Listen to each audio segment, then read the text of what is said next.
안녕하세요, 화산입니다. 오늘은 치질을 확실히 잡는 방법에 대해서 다루도록 하겠습니다. 오늘은 약초가 아니고 살아있는 생물로 치질을 치료하는 방법이기 때문에 처음부터 끝까지 사려 깊게 시청을 해주시길 바랍니다. 이 방법은 예전에 약초방을 하셨던 할아버지께서 알려준 방법으로 단 하루 만에 완치가 되고 치질에 대해서 평생 걱정 없이 살 묘약이 될 수 있으니 설명을 잘 들으시고 똑같이 실행을 하셔야 치료가 된다는 점 유념하시길 바랍니다. 먼저 어린이와 비위가 약하신 분들은 안 보시는 게 좋을 듯 싶고, 이 방법은 거의 잘 알려지지 않은 민간요법이라고 생각하시면 되겠습니다. 치질을 구원해줄 생물은 바로 이 청개구리가 되겠습니다. 개똥도 약에 쓰려면 없다더니 낮에 청개구리를 찾아서 촬영을 하려고 했는데 쉽게 눈에 띄지가 않습니다. 그래서 지금 영상은 밤에 촬영한 것이라 청개구리의 색이 어두운 갈색으로 보이지만 주변 환경이나 유전적인 요인에 따라서 갈색과 하늘색 그리고 파란색 등으로 다양한 색으로 변색을 하기도 합니다.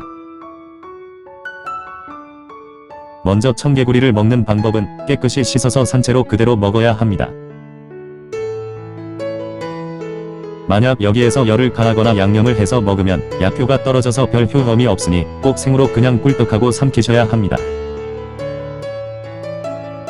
도저히 못 먹겠다 싶으신 분은 약간 기절을 시켜서 드시면 되고, 동전만한 크기로 딱 한 마리만 먹으면 됩니다. 하지만 너무 작으면 2마리를 먹어야 하니 어느 정도 큰 것을 찾아서 한 방에 드셔야 합니다. 치질은 주로 여자분들이 많이 걸리기 때문에 여성분들의 사례가 많고, 복용 후의 상태는 지혈이 멈추고 부기가 빠지며 정상적인 상태로 다시 돌아오게 됩니다. 이 방법을 통해서 치료한 사람들은 이웃이나 마을 주민, 가까운 지인들, 그리고 가족과 친척 등으로 대부분 잘 알고 지내는 분들입니다. 지금까지 30-40명 정도가 하루 만에 거의 100% 완치가 된 경우들입니다. 비율은 8대2 정도로 여성 치질 환자들이 많았고, 이 중에서 딱 한 분만 예외로 이틀 걸리신 분이 있는데, 그분은 남자분이고 술독으로 인해서 매우 심각한 경우였지만 그래도 결국은 이틀 만에 완치가 된 특별 케이스입니다. 최근 2주 전쯤에는 가깝게 지내는 남자분이 치질로 병원에 가야겠다고 해서 이 방법을 한번 사용해보라고 가르쳐 줬더니 바로 그날 당장 잡아먹고는 다음날 피가 멈추고 부기가 다 빠졌다고 합니다. 그리고 아주 신통하다고 하면서 또 2마리 더 잡아 먹었다고 하는데, 많이 먹는다고 좋은 건 아니니 한번 치료가 되면 거기서 멈추셔야 합니다.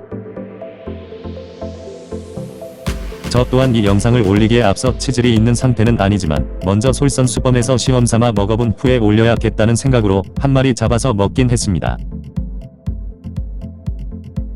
먹고 난 후에는 특별히 몸에 이상 증후는 없었지만 그날 밤에 자려고 누워있는데 청개구리를 먹었다는 신경성 과민으로 인해서 눈만 말똥말똥 뜨고 잠을 못 잔 것 외에는 지금까지 별다른 문제는 없었습니다.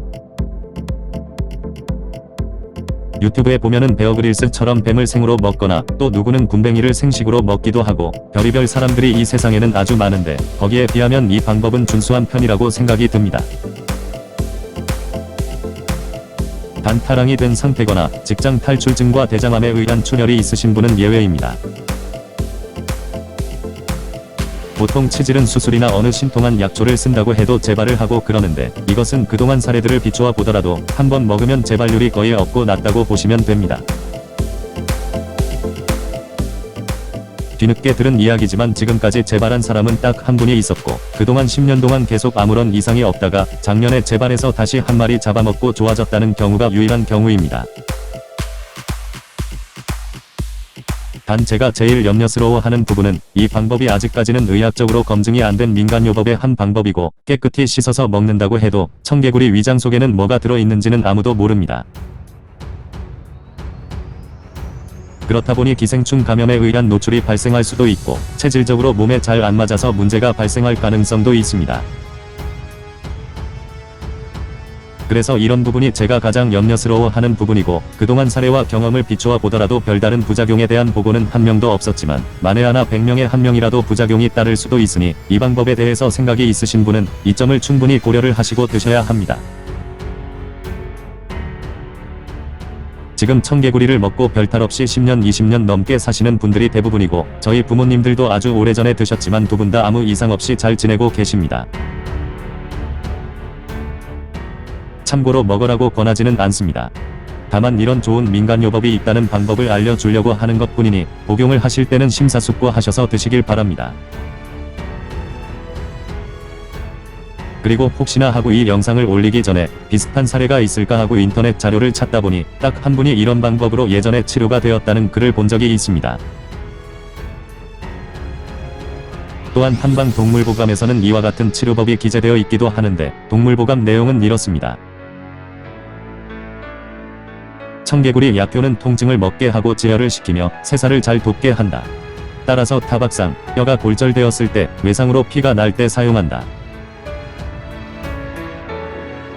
그리고 치질로 인하여 피가 나는 경우, 양기가 부족한 경우에 산채로 먹으면 신기한 효험을 경험할 수 있다라고 기록이 되어 있습니다.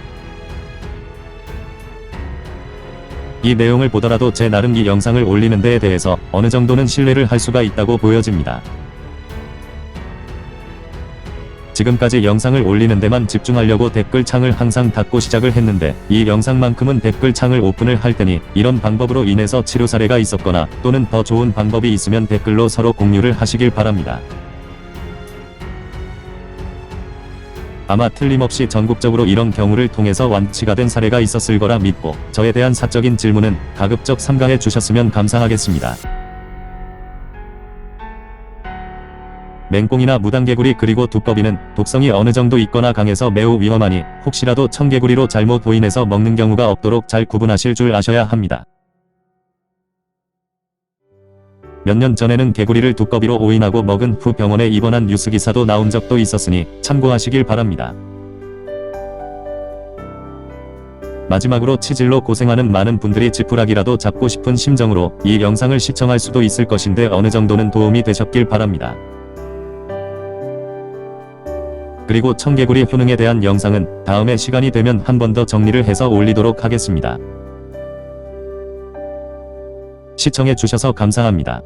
구독과 좋아요 눌러주시고 지금까지 화산이었습니다.